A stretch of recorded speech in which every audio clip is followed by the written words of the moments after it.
Mission institute के online platform पर आप सबका पुनः स्वागत है। जैसा कि हम लोग अध्ययन कर रहे थे उत्तर प्रदेश शिक्षक पात्रता परीक्षा के 2011 के पर्यावरण अध्ययन के प्रश्न पत्र को हम लोग हल कर चुके थे।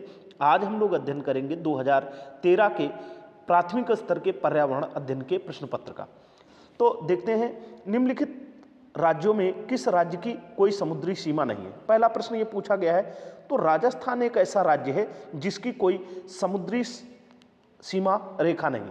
अगर आप देखें तो भारत के मैप पर देख सकते हैं, नीचे केरला, फिर उसके बाद कर्नाटका, गोवा, महाराष्ट्र, उसके बाद गुजरात। राजस्थान की कोई सीमा ऐसी नहीं है जो क्या कहते हैं स्थल जल को स्पर्श करती हो। समुद्री सीमा राजस्थान की नहीं, कि गुजरात की भी है, गोवा की भी है, महाराष्ट्र की भी है। ये पश्चिमी तट के राज्य हैं और राजस्थान एक ऐसा राज्य है जिसकी कोई सीमा नहीं है। किसी नदी के प्रदूषण स्तर की माप की जाती है, तो यहाँ पर ध्यान देंगे, ये सी ऑप्शन है, BOD, biological oxygen demand. Biological oxygen demand के द्वारा ही नदी में या जल भाग में प्रदूषण के स्तर की माप की जाती है। BOD का मीनिंग भी पूछा जाता है, बायोलॉजिकल ऑक्सीजन डिमांड, ये आपको ध्यान रखना है। तीसरा प्रश्न आपसे पूछा गया है, वायरस संक्रमण से होने वाला रोग। तो वायरस संक्रमण से होने वाला रोग इसमें है जुखाम। जुखाम जो होता है ये राइनो वायरस से फैलता है और 1 सप्ताह में लगभग ये पुनः ठीक हो जाता है। अन्य जो रोग देख रहे हैं, टाइफाइड, कलरा, मलेरिया, ये सब जल जनित होने वाले रोग हैं, जल से उत्पन्न होने वाले जल जनित रोग हैं। अगला प्रश्न है, भारत में कृषि को प्रभावित करने वाला मौसम का सबसे महत्वपूर्ण तत्व। मौसम का सबसे महत्वपूर्ण तत्व कौन सा है कृषि को प्रभावित करने वाला? वृष्टि। वृष्टि का मतलब वर्षा से। अगर वर्षा न हो, पूरी भारतीय कृषि किस पर? वर्षा पर निर्भर, तो वृष्टि से। यहाँ पर ध्यान रखेंगे, वर्षा या वृष्टि से सबसे महत्वपूर्ण तत्व कृषि को प्रभावित करता है। तो कृषि को प्रभावित करने वाला तत्व कौन सा है? तो यहाँ पर ध्यान रखेंगे वृष्टि। वायुमंडल की सबसे ठंडी परत कौन सी है? पांचवा प्रश्न पूछा गया है, वायुमंडल की सबसे ठंडी परत कौन सी? तो यहाँ पर आप ध्यान रखेंगे, तापमंडल, मध्यमंडल, क्षोभमंडल, आयनमंडल दिया गया है। तो यहाँ पर ध्यान रखेंगे मध्यमंडल जो है, मध्यमंडल ये सबसे ठंडी परत है। क्यों? जैसे इस पृथ्वी को आपने देख लिया, पृथ्वी से जैसे ऊपर की ओर जाना शुरू करते हैं, सबसे पहले क्षोभमंडल, फिर समतापमंडल, फिर मध्यमंडल, फिर वायुमंडल और फिर बहिर्मंडल, ये पांचों मंडल मिलेंगे। इस पर अगर आप देखेंगे तो क्षोभमंडल मतलब पृथ्वी से ऊपर की ओर बढ़ने पर तापमान घटता जाता है, लेकिन ये जो मध्यमंडल होता है, मध्यमंडल मीसोस्फीयर या मध्यमंडल के पश्चात क्या होता है? तापमान फिर से बढ़ना शुरू कर देता है एकाएक तेज गति से। तो सबसे ठंडा मंडल कौन सा होगा? मध्यमंडल, बी ऑप्शन। अगला प्रश्न आपसे पूछा गया है, निम्नलिखित में से कौन सी एक ग्रीन हाउस गैस है? तो ग्रीन हाउस गैसों में देखेंगे तो मीथेन कैसी गैस है? ग्रीन हाउस गैस है। मीथेन के अलावा आप देखते हैं तो अन्य कई गैसें भी ग्रीन हाउस गैसों के नाम से जानी जाती। फिर उसके बाद अगर देखें कि अगला प्रश्न 7वां पूछा गया, भारत में प्रोजेक्ट टाइगर की शुरुआत कब हुई? तो प्रोजेक्ट टाइगर की शुरुआत कब हुई थी? तो 1 अप्रैल 1973 से इसकी शुरुआत की गई थी। 1 अप्रैल 1973 से, ए ऑप्शन इस पे सही होगा, 1 अप्रैल 1973 से इसकी शुरुआत की गई प्रोजेक्ट टाइगर की। कारण क्या है कि बाघों की संख्या को बढ़ाने के लिए ही इसकी शुरुआत की गई। अगला प्रश्न आपसे पूछा गया है 8 नंबर पर, पृथ्वी तल पर उस काल्पनिक रेखा को क्या कहते हैं 180 मेरिडियन कह सकते हैं, यामोत्तर पर खींची जाती है। तो आप अगर देखेंगे मैप विश्व का, तो इस तरीके से विश्व मैप को देख लीजिए। तो यहाँ पर बीचों बीच से एक रेखा खींची जाती है जिसको 0 अंश देशांतर या GMT कहा जाता है। क्या कहा जाता है? GMT के नाम से भी जाना जाता है, ग्रीनविच मीन टाइम। एक रेखा होती है जो 180 अंश इधर और 180 अंश इधर, ये दोनों ऐसी रेखाएं होती हैं कि जिनका कोई पूर्व पश्चिम नहीं लिखा जाता है। इनके इधर पूर्व और इधर पश्चिम लिखा जाता है। अब यहाँ पर देखेंगे 180 अंश देशांतर रेखा के सहारे एक रेखा खींची जाती है, इसे इंटरनेशनल डेट लाइन के नाम से जाना जाता है। क्या कहते हैं? International date line. तो उसको क्या कहेंगे? अंतरराष्ट्रीय तिथि रेखा। कहां पर है? अंतरराष्ट्रीय तिथि रेखा। इंटरनेशनल डेट लाइन 180 मीडियम यामोत्तर के सहारे खींची जाती है और ये क्या होती है? इस रेखा से 3 बार विचलित होती है। तो ये आपको ध्यान रखना है, 180 अंश देशांतर रेखा के सहारे क्या खींची जाती है? इंटरनेशनल डेट लाइन, अंतरराष्ट्रीय तिथि रेखा। अगला प्रश्न आपसे पूछा जा रहा है, निम्नलिखित में से किस राज्य में गल्फ ऑफ मरीन राष्ट्रीय पार्क कहां पर स्थित है? तो गल्फ ऑफ मरीन राष्ट्रीय पार्क कहां पर स्थित है? तमिलनाडु में। यह ध्यान रखना है कि तमिलनाडु में यह गल्फ ऑफ मरीन स्थित है। फिर उसके बाद अगला प्रश्न पूछा गया है, 10वां, जनगणना 2011 के अनुसार भारत में लिंगानुपात क्या है? तो भारत का लिंगानुपात क्या है? 940 अनुपात 1000।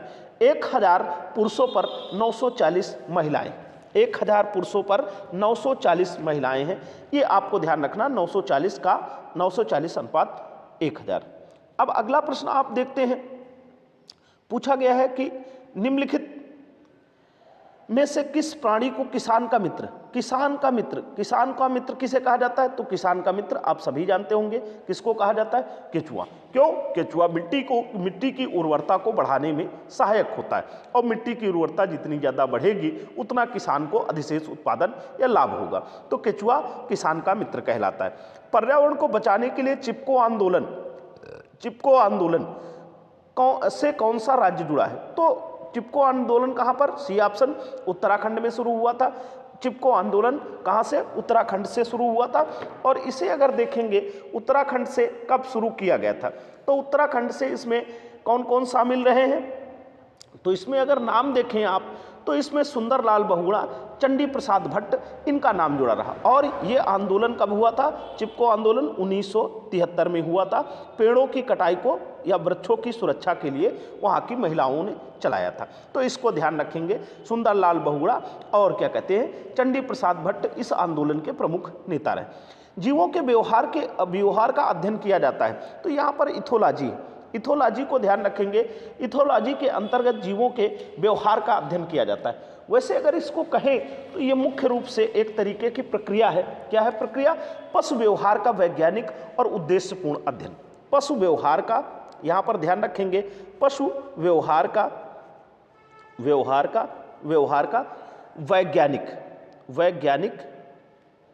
वैज्ञानिक और उद्देश्यपूर्ण अध्ययन।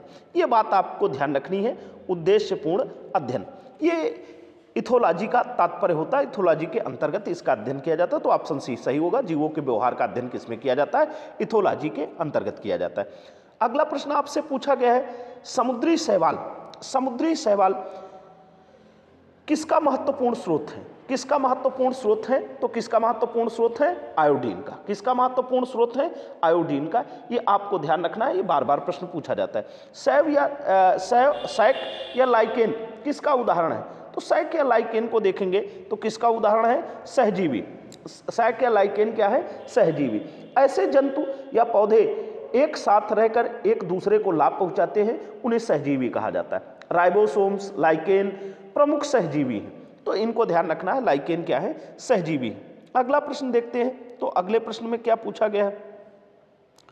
अगले प्रश्न पर देखेंगे, क्वेश्चन पूछा गया सीएनजी का ईंधन के रूप में किसमें इस्तेमाल होता है? तो किसमें इस्तेमाल होता है? तो ये तो आप जानते ही हैं कि वाहनों में प्रयोग होता है, और दूसरी चीज किसमें? उद्योगों में। वाहनों और उद्योगों दोनों में। सीएनजी कंप्रेस्ड नेचुरल गैस, इसका भी मीनिंग पूछा जाता है कि सीएनजी का तात्पर्य क्या है? तो कंप्रेस्ड नेचुरल गैस, ये आपको ध्यान रखना है। आगे, पर्यावरण जागरूकता का किसके द्वारा सृजन किया जा सकता है? व्याख्यान द्वारा, समूह वार्तालाप द्वारा, अध्ययन द्वारा। हो तो सबसे सकता है, लेकिन सबसे ज्यादा किससे होगा? जागरूकता का क्या कहते हैं, देखा होगा आपने स्कूलों विद्यालयों को रैलियां निकालते हुए। तो पर्यावरण जागरूकता का सृजन किसके द्वारा किया जा सकता है? क्षेत्रीय भ्रमण द्वारा। फिर उसके बाद अगला प्रश्न पूछा गया है, एलपीजी किसका संक्षिप्त रूप है? तो यहां पर ध्यान रखेंगे, एलपीजी किसका संक्षिप्त रूप है?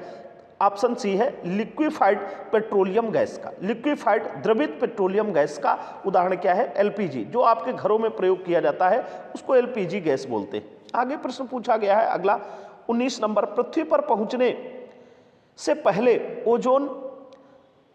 ओजोन परत किन किरणों को अवशोषित करती है? तो कल भी हमने इसको पढ़ाया था, 2011 के पेपर में भी पूछा गया था ऐसा संबंधित प्रश्न ओजोन परत से। तो यहाँ पर ध्यान रखेंगे अल्ट्रावायलेट रेज, कल के पेपर को देखेंगे 2011 के, तो उसमें भी हमने बता रखा है अल्ट्रावायलेट रेज, अल्ट्रा पराबैंगनी किरणों को यूवी किरणें भी कहते हैं। यूवी किरणें ये क्या करती है? ओजोन परत जो होती है, ओजोन परत या O3 ये क्या होती है? समताप मंडल में पाई जाती है। किसमें? समताप मंडल में पाई जाती है। और समताप मंडल में ये जो गैस पाई जाती है, इससे क्या है? पृथ्वी पर आने वाली हानिकारक किरणें, सूर्य से निकलने वाली हानिकारक किरणें पृथ्वी तक नहीं पहुंचती, जिससे मनुष्यों को होने वाले नुकसानों से बच जाते हैं। आगे प्रश्न पूछा गया, चमगादड़ स्तनधारी है क्योंकि वह है। अब उड़ता तो है, रातिचर है, शाकाहारी, लेकिन क्या है? स्तनधारी है कह रहा। तो स्तनधारी क्या करते हैं? उनकी विशेषता होती है वो बच्चे को जन्म देते।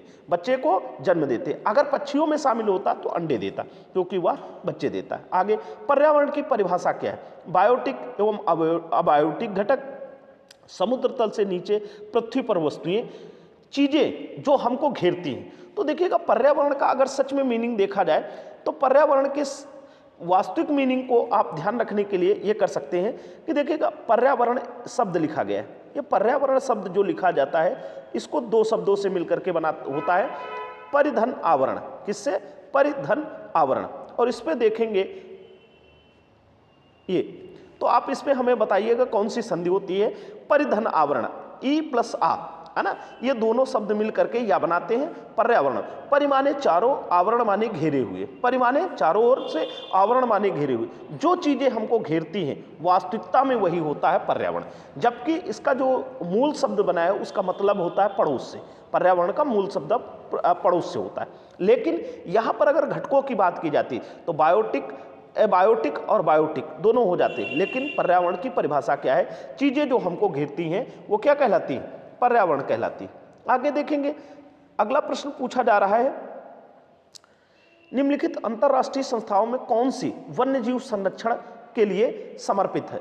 तो वन्यजीव संरक्षण के लिए अगर समर्पित संस्था को देखें तो यहां पर पहली संस्था दी गई है UNFPA, United Nations population fund activist. अब ये संस्था तो जनसंख्या कोष से संबंधित है।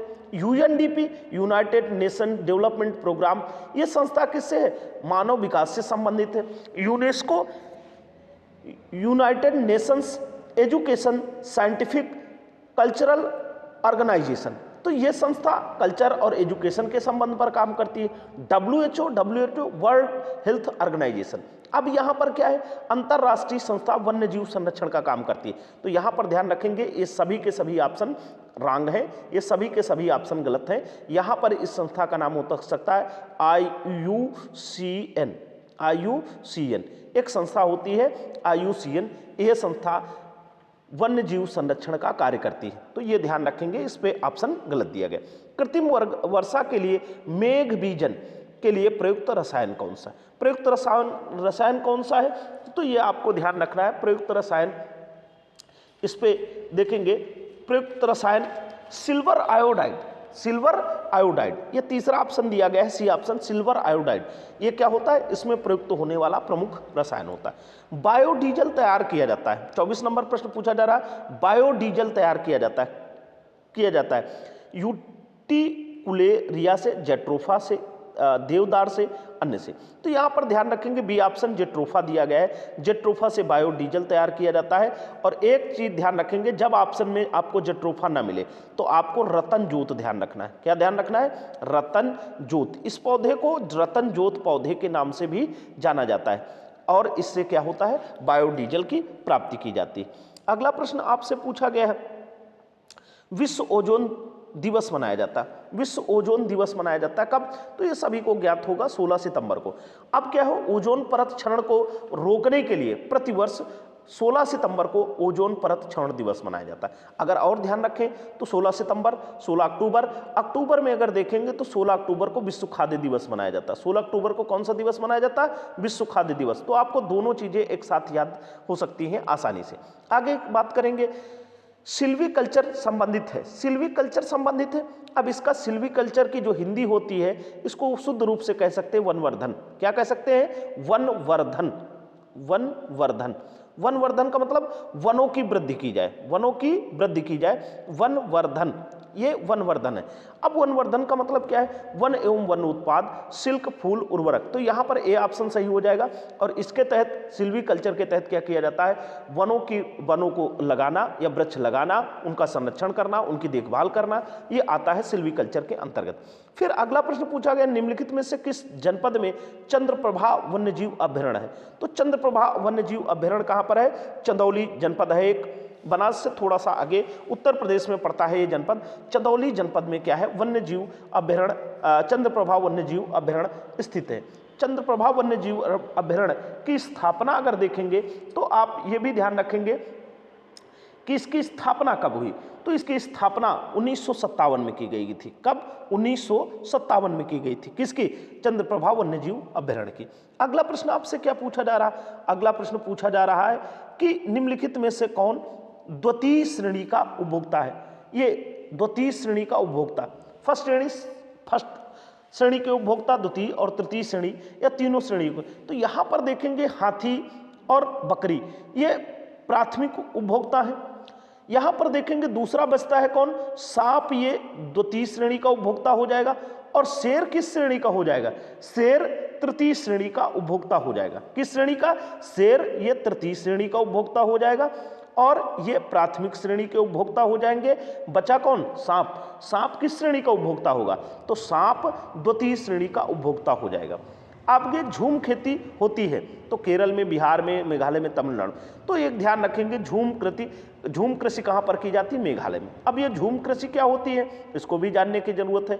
इसको कहते हैं श्लेष एवं वर्ण, सस्य एवं कर्तन, सस्य एवं कर्तन प्रणाली के तहत इसको आप पढ़ेंगे तो यहाँ पर क्या करते हैं? अधिकांश जनजाति लोग या आदिवासी लोग एक स्थान पर कुछ समय के लिए रुकते हैं, वहाँ पर कृषि करते हैं और फिर उस स्थान से दूसरे स्थान पर जाते हैं, पेड़ों को जलाते हैं, उसके बाद उनके ठूंठ साफ करते हैं और उसके बाद वहाँ 2-3 वर्ष तक कृषि करते हैं, फिर वो आगे बढ़ जाते हैं, एक जगह पर स्थिर नहीं रहते। तो ये पूर्वोत्तर क्षेत्र में है। मेघालय का नाम ले लेंगे, नागालैंड का नाम ले लेंगे, 2-4 राज्यों में, मेघालय या पूर्वोत्तर के राज्यों में झूम खेती की जाती है। तो इसको कहते हैं सस्य एवं कर्तन प्रणाली के तहत इसका प्रयोग किया जाता है। तो इसको ध्यान रखेंगे, झूम खेती। आगे शुष्क बर्फ किसका ठोस रूप है? तो यहां पर ध्यान रखेंगे, शुष्क बर्फ किसका ठोस रूप है? तो कार्बन डाइऑक्साइड का। किसका? कार्बन डाइऑक्साइड का। बी ऑप्शन सही होगा। तो धन्यवाद साथियों, ये पेपर हो गया 2013 का। हमें उम्मीद है कि इससे आपको अधिक से अधिक नंबर लाने में उपयोगिता होगी और आप भी इसका उपयोग करें और दूसरों तक भी इसको पहुंचाएं। धन्यवाद।